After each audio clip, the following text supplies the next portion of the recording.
What's going on, Washington Commanders Nation? It's your boy Rio Robinson, back with the latest and greatest on the Ramblin' with Rio YouTube channel, where we ramble about the Washington Commanders. Today is Tuesday, April 25th, and we are now 2 sleeps away from the start of the NFL draft. And latest in Commanderland Rumorville, Albert Breer of the Monday Morning Quarterback yesterday reported something very interesting to me. And I seen something, a notification pop up from Bleacher Report saying Commanders would like to attain assets for the 2024 class. They could get in the conversation for Caleb Williams. And this is exactly how he said it.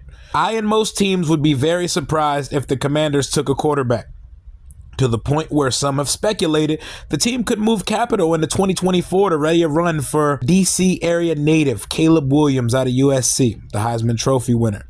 You probably have to be the worst team in the league to get him, though, because whoever that team is probably won't trade his rights away. And that's where I'd like to start on this topic.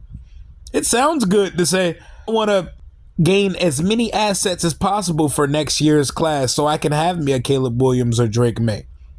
But the possibility of actually doing that is probably very low, because this roster is already built to be a playoff football team. And you could point to the Carolina trading up to number 1 situation and say, hey, that could be us. We're not going to win 6 games this year. We're going to win somewhere between 8 and 10. 9's probably the sweet spot. We're going to be picking later than the 16th pick in the draft next year. So it's going to take quite a package, even for new ownership who is desperate to come in and put their own fingerprints on the franchise.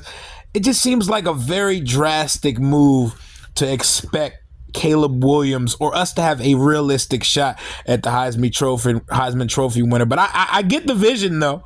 I love Caleb Williams. I love him. He's amazing. He's one of the best quarterback prospects in the last few years. He's DMV born and raised, went to Gonzaga, and he's still a fan of the team. The day that they announced Snyder sold the team, Caleb Williams was one of the first people to tweet about it. He still tweets about the team as a fan to this day. Deontay Wilder voice, to this day. It would be a dream come true to have Caleb Williams, but I'm here to tell you, Washington Commanders Nation, don't lose sleep over it. Don't put any hopes or feelings into it, because I think we have a better chance at winning 12 games than acquiring the number 1 pick in the 2024 NFL draft. And I say that shit wholeheartedly as a fan who's never seen 11 wins in his entire fan life. The chances are better for us to win a playoff game or two than to pick first in the NFL draft. If I had to take a stab at it, we're going to be picking 17th or 18th in the 2024 class. And that is a huge trade up from there to number 1. And I imagine the team picking number 1 is going to stink and it's not going to want to move back that many picks. I would even say that a team with a quarterback on the roster picking number 1, they would probably pick Caleb Williams. For example, Kyler's supposed to miss the majority of the 2023 season coming up. There's a good chance they pick first in the draft next year. I think they would take Caleb Williams and move Kyler if they were to pick first, because he's that special. Talking about a dude threw for 4,600 yards, 42 touchdowns, 5 interceptions, ran for another 410 touchdowns, over 50 touchdowns, about 5,000 total yards last year as a sophomore. First year in USC with Lincoln Riley. Absolute baller. You know, I'm pretty sure by the time draft time comes around next year, we're going to be having fans line up crazy theories like, ooh, we're going to sign Lincoln Riley and then trade our next 5 draft classes for Caleb Williams. And I'm here to tell you, it's not happening. And I'm also here to tell you, who is Albert Breer getting this information from? Because it ain't from Ron and them.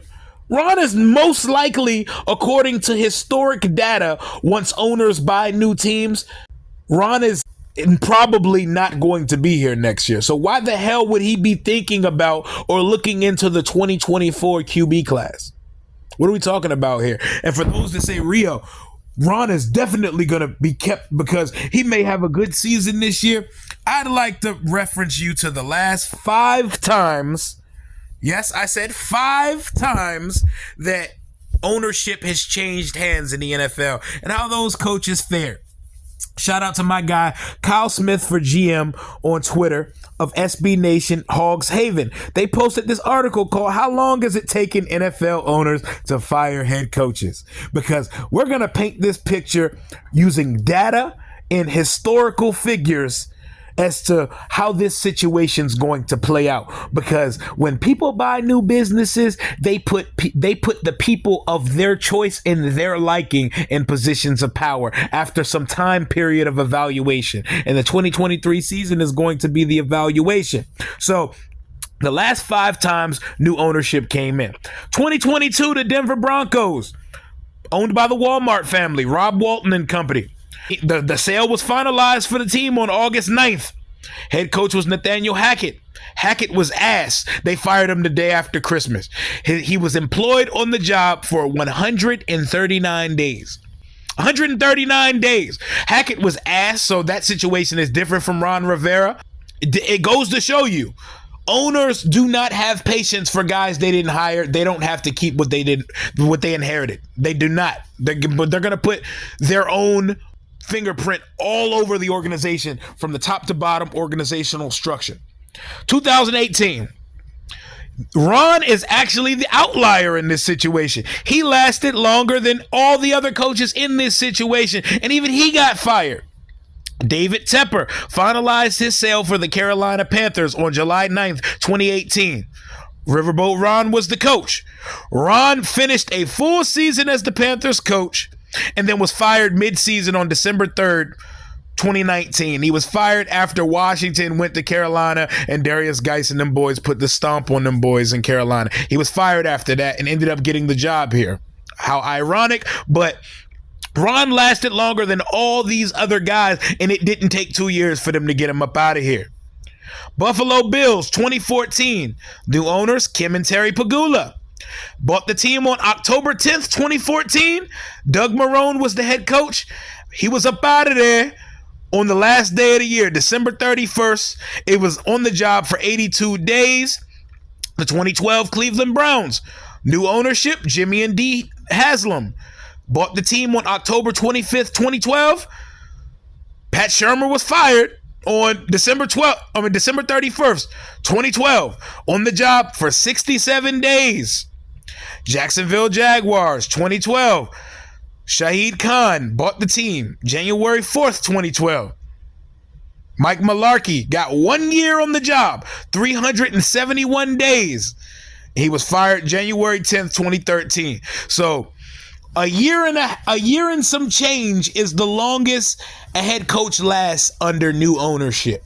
And why do we think Ron Rivera, having won his first good season in Washington under new ownership, is going to keep his job there long term? It's more than a 1 year sample size. It's a full body of work. It's a big picture evaluation, and an ownership group is going to look at your full body of work. And say we do make the playoffs this year. So Ron's had 4 winning records in 13 seasons as a head coach in the NFL, and you're just going to sign on to keep that on after 2023? I think it's a long shot, and I think realistically speaking, you guys don't want to see it because y'all don't want to see change, but I think there's a good chance in 2024 that Ron Rivera is not retained. But back to this Caleb Williams conversation. If that is getting leaked by anybody, that has to be getting leaked by the guys coming in to own this team, because I cannot fathom anyone from our current coaching staff thinking 2024 when this whole situation feels like a lame duck 2023. But that's my take on the matter. Love Caleb Williams. Don't think we'll have a shot at him. It says we're planning to move assets to have something to make a run at him. I mean, I could plan to have a Maserati next year. I don't make enough money to get a Maserati, so that's not in my future. We got to be realistic about this shit, man. I think if we want a shot at the number 2 pick, even though it's still slim pickings, there's closer possibility to that. Honestly, we need to just hope Sam Howell is good this year and worry about 2024 when we get there, because we are where our feet are, like my guy Eric Bieniemy says. And where our feet are right now is 2 days away from the NFL draft and the 2023 season led by Sam Howell and Ron Rivera. That's who we got right now. That's who we rolling with, and that's who we support. Until next time, hail to the Washington Commanders. Deuces.